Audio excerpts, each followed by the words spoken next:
कहानी की शुरुआत ग्रेसफील्ड नाम के एक बहुत ही सुंदर अनाथालय से होती है। यह अनाथालय चारों तरफ से खूबसूरत मैदानों और घने जंगलों से घिरा हुआ है। यहाँ रहने वाले बच्चे एक दूसरे को अपना सगा भाई बहन मानते हैं। इन सभी बच्चों की देखभाल करने के लिए एक औरत है जिसका नाम इसाबेला है। यहाँ के बच्चे इसाबेला को माँ कहकर बुलाते हैं। माँ इसाबेला यहाँ सभी बच्चों को बहुत अच्छी तरह पढ़ाती लिखाती है और रोज उनका IQ टेस्ट लिया जाता है। इसाबेला का कहना है कि वो बच्चों को इसलिए पढ़ाती है ताकि जब बाहर की दुनिया से कोई फैमिली उन्हें अडॉप्ट करने आए तो वो बाहर अच्छे से जी सके। लेकिन इस अनाथालय की दो चीजें बहुत ही अजीब हैं। पहली बात तो यह कि यहाँ जितने भी बच्चे हैं उन सभी के गले पर एक नंबर का टैटू बना हुआ है। हर बच्चे की पहचान उसके इसी नंबर से होती है। दूसरी बात, यहाँ रहने वाला कोई भी बच्चा अनाथालय के चारों तरफ लगी लकड़ी की फेंस को पार नहीं कर सकता। इसके अलावा वहाँ एक बड़ा सा मेन गेट भी है जिसके पास जाने की किसी को इजाजत नहीं है। इसाबेला बच्चों से कहती है कि बाहर की दुनिया बहुत खतरनाक है, इसलिए उन्हें इसी फेंस के अंदर रहना चाहिए और कभी बाहर जाने की कोशिश नहीं करनी चाहिए। यहाँ हमारी मुलाकात अनाथालय के 3 सबसे बड़े और होशियार बच्चों से होती है जिनके नाम है एमा, नॉर्मन और रे। दोपहर के समय ये सभी बच्चे मैदान में पकड़म पकड़ाई का गेम खेलते हैं। नॉर्मन अपने तेज दिमाग की वजह से जंगल में छिपे सभी बच्चों को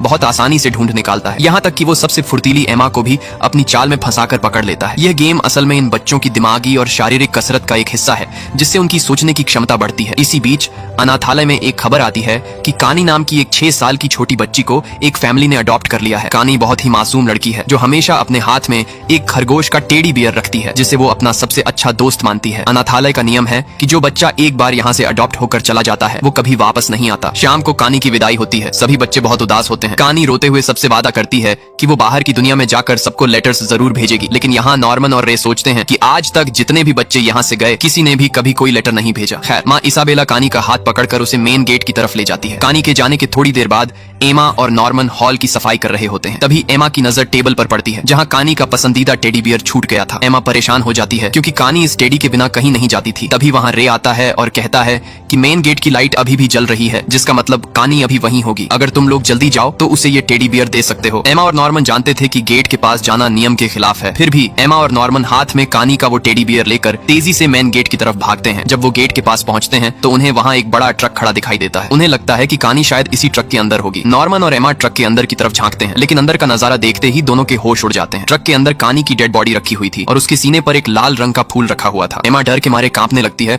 और उसके हाथ से वो टेडी बियर वहीं जमीन पर गिर जाता है। तभी अचानक उन्हें किसी के आने की आवाज सुनाई देती है। नॉर्मन तुरंत समझदारी दिखाता है और एमा का हाथ पकड़कर ट्रक के नीचे छुप जाता है। वहाँ वो देखते हैं कि 2 बहुत ही भयानक और बड़े बड़े डीमंस आते हैं। वो दोनों राक्षस कानी की बॉडी को ट्रक से निकालकर एक पानी से भरे कैप्सूल में डाल देते हैं। वहाँ वो राक्षस आपस में बात कर रहे होते हैं कि इस जगह के इंसानों का मीट बहुत ही अच्छी क्वालिटी का होता है और इन बच्चों को सिर्फ हमारे खाने के लिए ही यहाँ पाला जाता है। उनकी बातें सुनकर एमा और नॉर्मन को पूरा सच समझ में आ जाता है कि उनका यह अनाथालय असल में कोई अच्छी जगह नहीं बल्कि इंसानों का एक फार्म है जहाँ सभी बच्चों को डीमंस का खाना बनाने के लिए रखा गया है। तभी वहाँ माँ इसाबेला आ जाती है। वो उन राक्षसों से बहुत ही नॉर्मली बात करती है और वादा करती है कि अगली बार वो उनके लिए और भी इंटेलिजेंट बच्चा तैयार रखेगी क्योंकि राक्षसों के यहाँ इंटेलिजेंट बच्चों का मीट सबसे बेस्ट माना जाता है। इसी बीच एक राक्षस को हवा में बच्चे की खुशबू आ जाती है। वो नीचे चेक करता है तो उसे जमीन पर गिरा कानी का टेडी बियर मिलता है। राक्षस उसे उठाकर इसाबेला को दे देता है। इसाबेला टेडी को देखकर समझ जाती है कि कोई बच्चा यहाँ आया था। हालांकि एमा और नॉर्मन राक्षस के देखने से पहले ही वहाँ से भागकर सीधे जंगल में पहुंच जाते हैं। जंगल में एमा बैठकर रोने लगती है। उसे यकीन नहीं हो रहा था कि उसकी प्यारी इसाबेला एक बुरी इंसान है और वो जहाँ रहती है वो जगह कोई अच्छी जगह नहीं बल्कि इंसानों का एक फार्म है। नॉर्मन उसे शांत करता है और कहता है कि हमें इस अनाथालय से भागना होगा। इस पर एमा कहती है, हम यहाँ से अकेले नहीं भागेंगे बल्कि अनाथालय के बाकी सभी बच्चों को भी अपने साथ लेकर जाएंगे। नॉर्मन भी उसका साथ देने का वादा करता है। अगले दिन एमा और नॉर्मन अनाथालय के माहौल में बिल्कुल नॉर्मल रहने की कोशिश करते हैं ताकि इसाबेला को उन पर कोई शक न हो। दोनों चुपके से अनाथालय की उस फेंस के पास जाते हैं। नॉर्मन एमा से कहता है, यहाँ से भागने के लिए हमें बहुत ही पक्की और मजबूत प्लानिंग करनी होगी। जब तक हमारा पूरा प्लान तैयार नहीं हो जाता तब तक हम बाकी बच्चों को इस सच के बारे में कुछ नहीं बताएंगे वरना सब डर जाएंगे। इसके बाद दोनों उस एरिया की जांच करने के लिए फेंस को पार करते हैं। जंगल के आखिर में पहुंचकर वो देखते हैं कि आगे एक बहुत ही ऊंची और विशाल दीवार बनी हुई है। उस दीवार को बिना किसी मदद के पार करना नामुमकिन था। नॉर्मन समझ जाता है कि दीवार पर चढ़ने के लिए उन्हें अनाथालय से कुछ मजबूत रस्सियों का इंतजाम करना होगा। दूसरी तरफ मैदान में खेल रहे बच्चे अचानक परेशान हो जाते हैं क्योंकि उनमें से एक छोटी लड़की गायब हो गई थी। तभी माँ इसाबेला वहाँ आती है और बच्चों को परेशान देखकर बिल्कुल नहीं घबराती। वो तुरंत अपनी जेब से एक अजीब सी घड़ी जैसी दिखने वाली मशीन निकालती है, उसकी स्क्रीन पर कुछ चेक करती है और सीधे जंगल की ओर चली जाती है। सिर्फ कुछ ही सेकंड में इसाबेला उस खोई हुई लड़की को अपने साथ मैदान में वापस ले आती है। ये देखकर एमा और नॉर्मन समझ जाते हैं कि इसाबेला ने सभी बच्चों के शरीर में कोई सीक्रेट ट्रैकर लगाया हुआ है जिसकी मदद से वो हर बच्चे की लाइव लोकेशन का पता लगा लेती है। यानी अब उनके लिए यहाँ से भागना भागना और भी मुश्किल हो गया था। अगले दिन एमा और नॉर्मन फिर से जंगल में जाते हैं और एक खोखले पेड़ के अंदर कुछ रस्सियां छिपा देते हैं। इसी दौरान रे वहां आ जाता है और उन्हें रंगे हाथों पकड़ लेता है। रे उनसे सीधे पूछता है, आखिर तुम दोनों क्या छुपा रहे हो? नॉर्मन और एमा बिना कुछ छुपाए रे को उस रात का सारा सच और राक्षसों के फार्म वाली बात बता देते हैं। रे बहुत ही प्रैक्टिकल लड़का था। वो बिना किसी फालतू ड्रामे के उनकी बातों पर तुरंत विश्वास कर लेता है और कहता है, इस मिशन में मैं भी तुम्हारी मदद करूंगा। इसके बाद वो तीनों आगे की रिसर्च करने के लिए अनाथालय की लाइब्रेरी में जाते हैं। वहां रे उन्हें कुछ खास किताबें दिखाता है। उन सभी बुक्स पर एक उल्लू का स्टैंप लगा हुआ था और उसके चारों तरफ एक अजीब सा कोड लिखा हुआ था। जब वो तीनों मिलकर उस कोड को डिकोड करते हैं तो उन्हें पता चलता है कि विलियम मिनर्वा नाम का कोई आदमी इस अनाथालय की पूरी सच्चाई जानता है। उसने इन बुक्स के जरिए बच्चों के लिए सीक्रेट मैसेज छोड़े हैं कि सभी बच्चों को इस अनाथालय से भाग जाना चाहिए। इस खुलासे से बच्चों को उम्मीद की एक नई किरण दिखाई देती है। शाम के वक्त इसाबेला सभी बच्चों को अनाथालय के मेन हॉल में इकट्ठा करती है। वो सबको बताती है कि बच्चों की देखभाल में मदद करने के लिए आज से यहाँ एक नई असिस्टेंट आई है जिसका नाम सिस्टर क्रोम है। क्रोम दिखने में काफी अजीब और डरावनी लग रही थी। उसे देखते ही एमा, नॉर्मन और रे थोड़े परेशान हो जाते हैं क्योंकि अब अनाथालय में उन पर नजर रखने के लिए एक की जगह दो दुश्मन आ चुके थे जिनसे बचकर भागना और भी मुश्किल होने वाला था। अगले दिन एमा, नॉर्मन और रे एक नई चाल चलते हैं। वो अनाथालय के सभी बच्चों को इकट्ठा करते हैं और जंगल में पकड़म पकड़ाई का गेम खेलने लगते हैं। लेकिन इस बार ये तीनों इस गेम के जरिए बाकी बच्चों को छिपना और अपनी जान बचाकर भागना सिखा रहे थे ताकि भागने वाले दिन बच्चे पैनिक न हो। उसी रात एमा, नॉर्मन और रे चुपके से मिलते हैं। नॉर्मन कहता है कि आज गेम के दौरान मैंने एक बात नोटिस की, हम जो भी प्लानिंग कर रहे हैं उसकी भनक इसाबेला को पहले ही लग जाती है। इसका मतलब साफ है कि इन बच्चों के बीच ही कोई ऐसा बच्चा है जो इसाबेला का जासूस है और हमारी हर एक हरकत की रिपोर्ट इसाबेला को दे रहा है। जासूस का पता लगाने के लिए नॉर्मन एक तगड़ा प्लान बनाता है। वो अपनी ही उम्र के दो और बच्चों डॉन और गिल्डा को टीम में शामिल करने का फैसला करता है जिस पर उन्हें शक था। जब नॉर्मन और एमा उन दोनों को अनाथालय और राक्षसों का सच बताते हैं तो डॉन को उनकी बातों पर बिल्कुल विश्वास नहीं होता। तब एमा डॉन को रोते हुए कहती है कि हम झूठ नहीं बोल रहे हैं, कानी अब इस दुनिया में नहीं है। एमा की सच्चाई देखकर गिल्डा को उनकी बातों पर पूरा भरोसा हो जाता है क्योंकि वो जानती थी कि एमा बच्चों से कितना प्यार करती है। इसके बाद डॉन भी मान जाता है। अब जासूस को रंगे हाथों पकड़ने के लिए नॉर्मन डॉन और गिल्डा को रस्सियां छुपाने की एक फर्जी जगह के बारे में बताता है। वो गिल्डा को बेड के नीचे और डॉन को सीलिंग के पीछे की जगह बताता है। वो देखना चाहता था कि इसाबेला को कौन सी जगह की खबर मिलती है। उसी रात अनाथालय का एक अनजान बच्चा चुपके से इसाबेला के कमरे के दरवाजे से एक सीक्रेट नोट डालता है। उस नोट में लिखा था कि बच्चों ने रस्सियां कहां छुपाई हैं और साथ ही यह भी लिखा था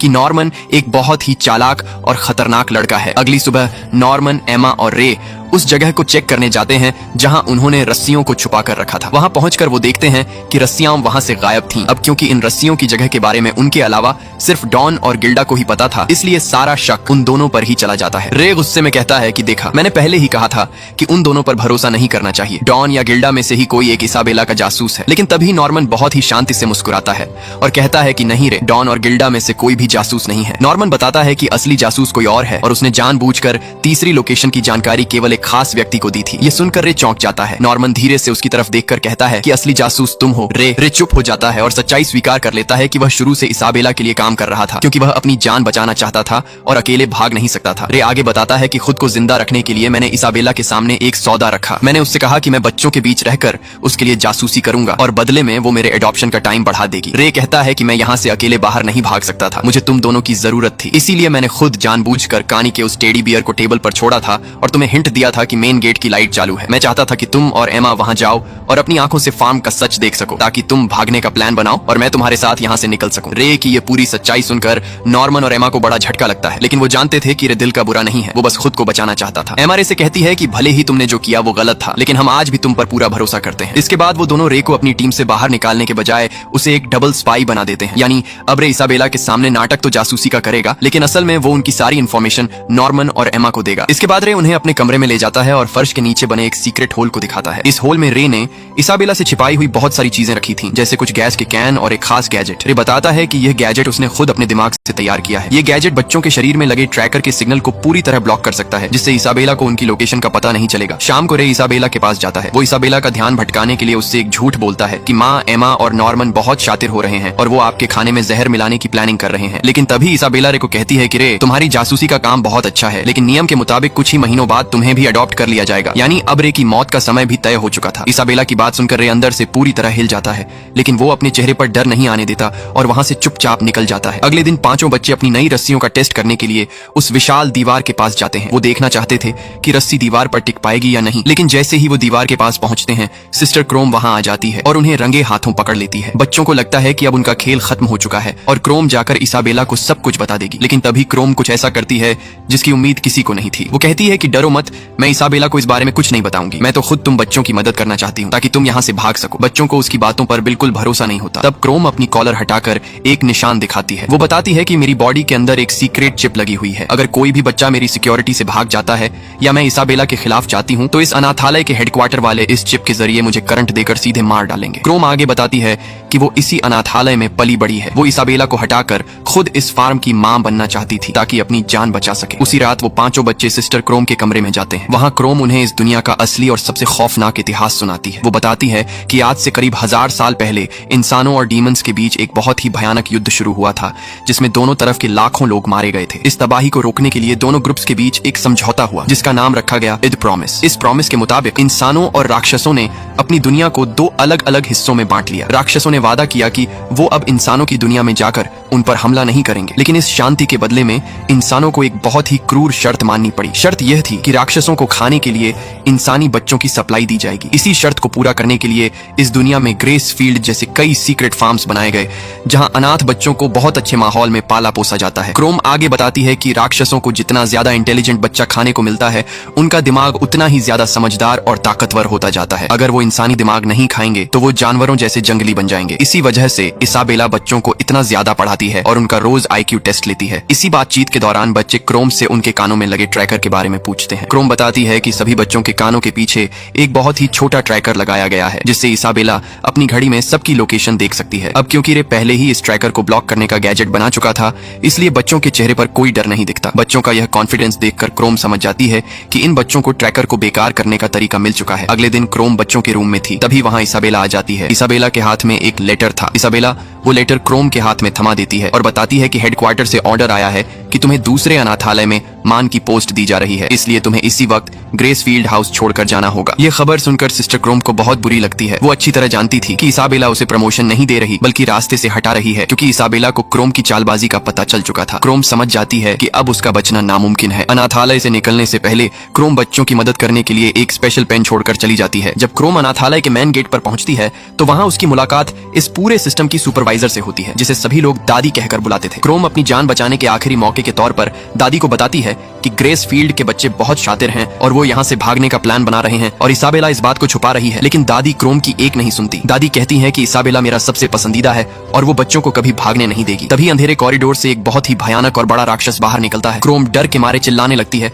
लेकिन दादी के इशारे पर वो राक्षस क्रोम पर हमला कर देता है और उसे वहीं मार डालता है। सिस्टर क्रोम के जाने के बाद एमा और नॉर्मन बिना वक्त गंवाए अपनी प्लानिंग के अगले हिस्से पर काम करना शुरू कर देते हैं। वो दोनों चुपके से उस विशाल दीवार की तरफ जाते हैं ताकि उस पर चढ़कर बाहर की दुनिया का रास्ता देख सकें। दूसरी तरफ रे अनाथालय के अंदर ही रुकता है और इसाबेला को अपनी बातों में उलझा कर रखता है ताकि उसका ध्यान दीवार की तरफ न जाए। लेकिन इसाबेला इन बच्चों से कहीं ज्यादा चालाक थी। उसे रे की बातों पर पहले से ही शक था, इसलिए वो रे की किसी भी बात में नहीं आती और उसे एक खाली कमरे में लॉक कर देती है। फिर इसाबेला सीधे जंगल की तरफ बढ़ जाती है। कमरे में बंद रे को बचाने के लिए वहां डॉन आ जाता है। डॉन जल्दी से उस कमरे का लॉक तोड़कर रे को बाहर निकालता है। आजाद होते ही रे और डॉन दीवार की तरफ भागते हैं ताकि एमा और नॉर्मन को अलर्ट कर सकें, लेकिन तब तक बहुत देर हो चुकी थी। इसाबेला सीधे उस दीवार के पास पहुंच जाती है और उन दोनों को डांटने लगती है। इसाबेला कहती है कि मैंने तुम्हें इस अनाथालय में वो सब कुछ दिया जिसकी तुम्हें जरूरत थी, अच्छा खाना, अच्छे कपड़े, ढेर सारा प्यार और एक महफूज जिंदगी। फिर भी तुम लोगों ने अनाथालय के सबसे बड़े नियम को तोड़ने की कोशिश की। तभी एमा दौड़कर इसाबेला को पीछे से कसकर पकड़ लेती है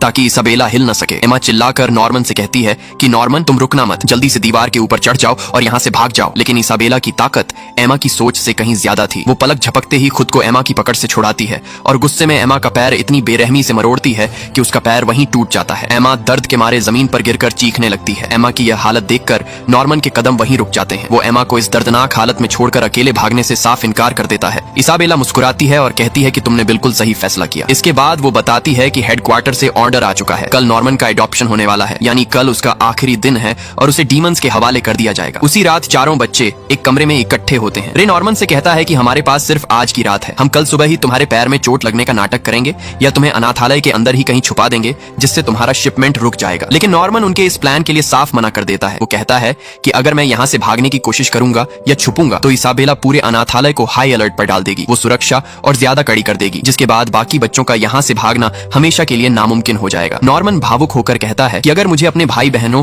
और तुम दोस्तों की रक्षा करने के लिए अपनी जान भी देनी पड़े तो मैं खुशी खुशी अपना बलिदान दे दूंगा। अगली सुबह नॉर्मन बहुत ही शांत मन से अपना सामान पैक करने लगता है। तभी अलमारी के एक कोने में उसे वो सीक्रेट पेन मिलता है जिसे सिस्टर क्रोम ने जाने से पहले उनके लिए छुपा कर रखा था। नॉर्मन उस पेन को ध्यान से देखता है और समझ जाता है कि यह कोई मामूली पेन नहीं है, बल्कि इसके अंदर बाहर की दुनिया का कोई बहुत बड़ा राज या नक्शा छिपा हुआ है। वो उस पेन को चुपचाप अपनी जेब में रख लेता है। अनाथालय छोड़ने से पहले नॉर्मन बाकी बच्चों को बिना बताए चुपके से उस विशाल दीवार पर चढ़ जाता है। वो देखना चाहता था कि दीवार के उस पार की दुनिया कैसी है, ताकि वो आखिरी बार अपने दोस्तों के लिए आगे का रास्ता साफ कर सके। लेकिन जैसे ही नॉर्मन दीवार के बिल्कुल ऊपर पहुंचता है तो उसके होश उड़ जाते हैं। दीवार के दूसरी तरफ कोई जमीन या रास्ता नहीं था, बल्कि एक बहुत ही गहरी और विशाल खाई बनी हुई थी। उस खाई की गहराई इतनी ज्यादा थी कि अगर कोई वहां से नीचे गिरे तो उसका बचना नामुमकिन था। नॉर्मन समझ जाता है कि इस खाई को पार करने का सिर्फ एक ही तरीका है। उन्हें इस खाई के ऊपर बना कोई पुल खोजना होगा जो सीधे राक्षसों की दुनिया से बाहर ले जाता हो। नॉर्मन तुरंत दीवार से नीचे उतरकर अनाथालय वापस आता है। वो बिना किसी को भनक लगे एक कागज के टुकड़े पर उस खाई का पूरा नक्शा और ड्राइंग बनाता है। वो उस नक्शे में लिखता है कि दीवार के पार गहरी खाई है, इसलिए तुम लोग सीधे कूदने की गलती मत करना। तुम्हें खाई को पार करने के लिए उस पुल को खोजना होगा जो इसाबेला के कंट्रोल रूम के पास से जाता है। नॉर्मन उस नक्शे और सीक्रेट पेन को एम्मा के बिस्तर के नीचे छुपा देता है। शाम का वक्त होता है। अब नॉर्मन के जाने का समय आ चुका था। अनाथालय के सभी बच्चे मेन हॉल में इकट्ठे होते हैं। छोटे बच्चों को लग रहा था कि नॉर्मन एक बहुत ही अच्छी फैमिली के पास जा रहा है, इसलिए वो खुश थे। लेकिन एम्मा, रे, डॉन और गिल्डा का रो रो कर बुरा हाल था। एम्मा टूटे हुए पैर के साथ नॉर्मन के पास जाती है और उसे गले लगाकर फूट फूट कर रोने लगती है, क्योंकि वो जानती थी कि इस दरवाजे के पार जाते ही राक्षस नॉर्मन को मार कर खा जाएंगे। नॉर्मन एमा के आंसू पोंछता है और मुस्कुराते हुए सबसे अलविदा कहकर इसाबेला के साथ मेन गेट की तरफ बढ़ जाता है। इसाबेला नॉर्मन को अनाथालय के उस खौफनाक गेट के पार ले जाती है। गेट के अंदर बने उस सीक्रेट कॉरिडोर में नॉर्मन को एक कमरे में ले जाया जाता है। वहाँ उसकी मुलाकात पीटर नाम के एक रईस आदमी से होती है। पीटर बहुत ही साफ सुथरे कपड़ों में था और उसके चेहरे पर मुस्कान थी। पीटर नॉर्मन को समझाना शुरू करता है कि वो कोई मामूली इंसान नहीं है। वो इस पूरी दुनिया में चल रहे ह्यूमन फार्मिंग यानी इंसानों को पालने और उन्हें डेमोन्स को खाना खिलाने वाले पूरे ऑपरेशन का लीडर है। पीटर नॉर्मन की बुद्धिमानी से बहुत इम्प्रेस था, इसलिए वो उसे इस अनाथालय और बाहर की दुनिया के समझौतों के बारे में सारी चीजें डिटेल में बताने लगता है। नॉर्मन बहुत ही शांत होकर पीटर की आंखों में देखता है। वो कहता है कि तुम्हें मुझे यह सब चीजें डिटेल में बताने की कोई जरूरत नहीं है। मैं अच्छी तरह जानता हूँ कि यहाँ मेरे साथ क्या होने वाला है और मैं यहाँ अपनी मर्जी से अपने दोस्तों को बचाने के लिए आया हूँ। पीटर उसकी यह हिम्मत देखकर हैरान रह जाता है, लेकिन नियम तो नियम थे। तभी कमरे के पीछे से एक बहुत ही खौफनाक और बड़ा डीमन बाहर निकलता है और नॉर्मन की तरफ बढ़ता है और उसे वहीं खत्म कर देता है। दूसरी तरफ अनाथालय के अंदर एमा का रो रो कर बुरा हाल था। नॉर्मन के जाने के गम में वो पूरी तरह टूट चुकी थी और अपने टूटे हुए पैर की वजह से वो बेड से हिल भी नहीं पा रही थी। इसी बीच इसाबेला एमा के कमरे में आती है और बहुत ही प्यार से उसका सिर सहलाते हुए कहती है कि एमा, तुम इस अनाथालय की सबसे होशियार लड़की हो। मैं तुम्हारी तकलीफ समझ सकती हूँ, लेकिन अब तुम्हें सच को स्वीकार कर लेना चाहिए। फिर इसाबेला कहती है, मैं चाहती हूँ कि तुम इस अनाथालय की अगली माँ बनने की ट्रेनिंग शुरू कर दो। अगर तुम मेरी बात मान लेती हो तो तुम डीमंस का खाना बनने से बच जाओगी और एक बहुत ही आलीशान और महफूज जिंदगी जी सकोगी। इसाबेला की यह बात सुनकर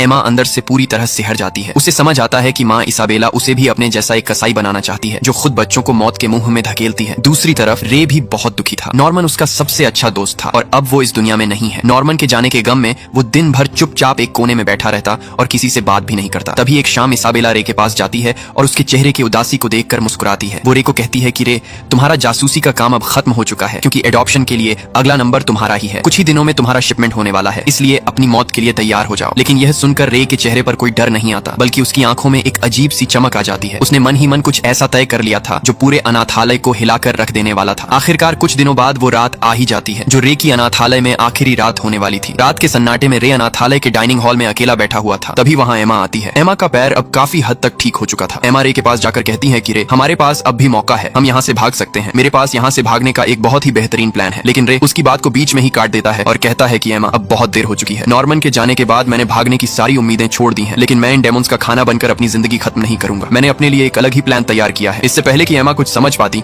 रे माचिस की तीली जलाकर खुद के कपड़ों पर फेंक देता है। देखते ही देखते आग की ऊंची ऊंची लपटें रे को अपनी चपेट में ले लेती हैं और पूरे कमरे में धुआं फैलने लगता है। एमा यह खौफनाक नजारा देखकर बुरी तरह चिल्लाने लगती है। आग की लपटों और एमा के रोने की आवाज सुनकर इसाबेला पागलों की तरह दौड़ती हुई डाइनिंग हॉल की तरफ आती है। जैसे ही वो कमरे का नजारा देखती है, उसके होश उड़ जाते हैं। पूरा कमरा आग की चपेट में था। एमा रोते हुए कहती है कि माँ देखो, रे ने खुद को आग लगा ली, वो इस आग के अंदर है। इसाबेला बुरी तरह घबरा जाती है। वो तुरंत अपनी जेब से वो घड़ी जैसी मशीन निकालती है ताकि रे के ट्रैकर की लोकेशन देख सके। स्क्रीन पर रे का सिग्नल उसी आग के ठीक बीचों बीच दिखाई दे रहा था। इसाबेला को पक्का यकीन हो जाता है कि रे आग के अंदर ही जल रहा है। इसाबेला बिना कोई वक्त गंवाए कमरे में रखी आग बुझाने वाली गैस उठाती है और पागलों की तरह आग को काबू करने में लग जाती है। लेकिन जैसे ही इसाबेला का ध्यान आग बुझाने पर जाता है, एमा चुपके से वहां से गायब हो जाती है। जब इसाबेला पीछे मुड़ती है तो देखती है कि एमा वहां नहीं थी। सिर्फ इतना ही नहीं, जब वो फर्श को ध्यान से देखती है तो उसे वहां खून की कुछ बूंदें और एक कटी हुई इंसानी खाल का टुकड़ा दिखाई देता है। ये देखते ही इसाबेला को समझ आ जाती है कि बच्चों ने उसके साथ धोखा किया है। अब इसाबेला को समझ आ चुका था कि रे मरा नहीं है,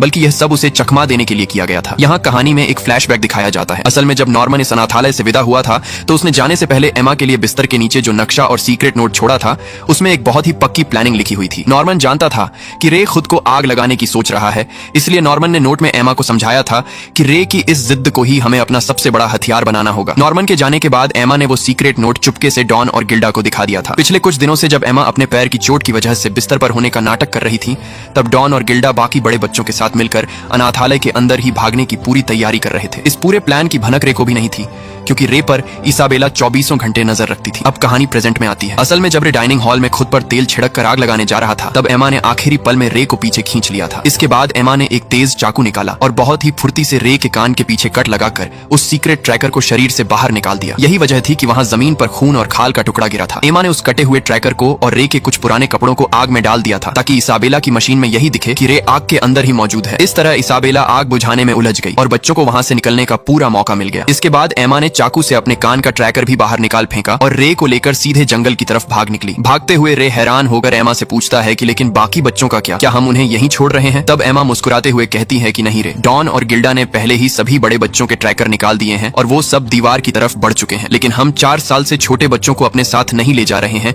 क्योंकि वो इतनी गहरी खाई को पार नहीं कर पाएंगे। मैंने अनाथालय के सबसे समझदार छोटे बच्चे फील को पूरा सच बता दिया है और उससे वादा किया है कि हम 2 साल के अंदर वापस आएंगे और उन सभी छोटे बच्चों को यहाँ से छुड़ा कर ले जाएंगे। इधर इसाबेला लालटेन उठाती है और अकेले ही रात के अंधेरे में बच्चों का पीछा करने के लिए जंगल की तरफ दौड़ पड़ती है। इधर सभी बच्चों के कानों से ट्रैकर निकाले जा चुके थे, इसलिए अब वो पूरी तरह आजाद होकर बिना किसी सुराग के आगे बढ़ रहे थे। कुछ ही देर में सभी बच्चे दौड़ते हुए उस ऊंची दीवार के पास पहुंचकर रस्सियों के सहारे ऊपर चढ़ जाते हैं। लेकिन जैसे ही वो दीवार के नीचे देखते हैं, बाकी बच्चों के होश उड़ जाते हैं। नॉर्मन ने अपने नक्शे में जो लिखा था वो बिल्कुल सच था। दीवार के ठीक दूसरी तरफ एक बहुत ही गहरी और भयानक खाई बनी हुई थी, जिसकी चौड़ाई बहुत ज्यादा थी। इतनी गहरी खाई को कूदकर पार करना किसी भी बच्चे के लिए बिल्कुल नामुमकिन था। लेकिन डॉन अपनी पूरी ताकत से उस रस्सी को हवा में लहराता है और खाई के दूसरी तरफ एक पेड़ की टहनी पर फंसा देता है। एक एक करके बच्चे अपनी कमर में हैंगर्स को फंसाते हैं और उस रस्सी के सहारे खाई की दूसरी तरफ जाने लगते हैं। देखते ही देखते ज्यादातर बच्चे बहुत ही समझदारी और फुर्ती से उस खौफनाक खाई को पार करके दूसरी तरफ की सुरक्षित जमीन पर पहुंच जाते हैं। अब दीवार पर सिर्फ एमा अकेली बची हुई थी। वो जैसे ही दूसरी तरफ जाने के लिए रस्सी पकड़ती है, तभी वहां इसाबेला आ जाती है। इसाबेला एमा को कहती है कि रुक जाओ एमा, आगे मत बढ़ना, तुम लोग इस बाहर की खतरनाक दुनिया में कभी जिंदा नहीं रह पाओगे। इसाबेला को अपने ठीक सामने देखकर एमा एक पल के लिए सहम जाती है, लेकिन वो तुरंत खुद को संभालती है। उसकी आंखों में इसाबेला के लिए अब कोई डर नहीं था। एमा कहती है, अलविदा माँ, हम बाहर की दुनिया में अपनी किस्मत खुद तय करेंगे। ये कहते ही एमा बिना कोई वक्त गंवाए रस्सी को पकड़ती है और हवा में छलांग लगा देती है। वो बहुत ही फुर्ती से जिप लाइन के सहारे उस गहरी खाई को पार करके दूसरी तरफ पहुंच जाती है। एमा के पहुंचते ही डॉन तुरंत चाकू से उस रस्सी को काट देता है। अब इसाबेला के पास उन तक पहुंचने का कोई रास्ता नहीं बचा था। दीवार पर खड़ी इसाबेला खाई के उस पार खड़े बच्चों को देखती है। वो चाहती तो अलार्म बजाकर हेडक्वार्टर से डेमोन्स की फौज बुला सकती थी, लेकिन वो ऐसा नहीं करती। बच्चों की इस कामयाबी और एमा की हिम्मत को देखकर इसाबेला का दिल पिघल जाता है। उसे अपना वो बचपन याद आ जाता है जब वो खुद इस फार्म से भागने का सपना देखती थी, लेकिन डर के मारे नहीं भाग पाई थी। इसाबेला के चेहरे पर एक हल्की मुस्कान आती है और वो उन बच्चों को कहती है कि जाओ बच्चों, अपनी जिंदगी जी लो और हमेशा खुश रहना। इसके बाद इसाबेला वापस अनाथालय लौट आती है। वो अनाथालय के बाकी बचे छोटे बच्चों को गले लगा लेती है और उनके साथ वहीं रुक जाती है। दूसरी तरफ सुबह की पहली किरण के साथ सभी बच्चे जंगल को पार करके एक बेहद खूबसूरत और खुली जगह पर आ जाते हैं। तभी एमा अपनी जेब से नॉर्मन का दिया हुआ वो सीक्रेट पेन निकालती है। जैसे ही वो उस पेन का बटन दबाती है, हवा में एक होलोग्राम स्क्रीन चालू हो जाती है। उस स्क्रीन पर बाहर की दुनिया का एक पूरा डिजिटल नक्शा उभर आता है और साथ ही विलियम मिनर्वा का एक आखिरी मैसेज दिखाई देता है, जिसमें लिखा था, अनाथालय से बाहर की दुनिया में तुम्हारा स्वागत है। आगे का रास्ता मुश्किल है, लेकिन उम्मीद मत छोड़ना। एमा और रे एक दूसरे की तरफ देखते हैं और मुस्कुराते हैं। भले ही नॉर्मन आज उनके साथ नहीं था, लेकिन उसके बनाए प्लान की बदौलत आज ये लोग जिंदा और आजाद थे। एमा आगे बढ़ती है और सभी बच्चों का हाथ थाम कर कहती है, यह हमारी नई शुरुआत है। और इसी के साथ ये कहानी खत्म हो जाती है। उम्मीद है आप सबको ये कहानी पसंद आई होगी। अगर पसंद आई होगी तो इस वीडियो को लाइक और मेरे चैनल को सब्सक्राइब जरूर करें, ताकि हमारे हर आने वाली वीडियो सबसे पहले आप तक पहुंचे। तो चलिए मिलते हैं नेक्स्ट वीडियो में, तब तक के लिए थैंक यू सो मच।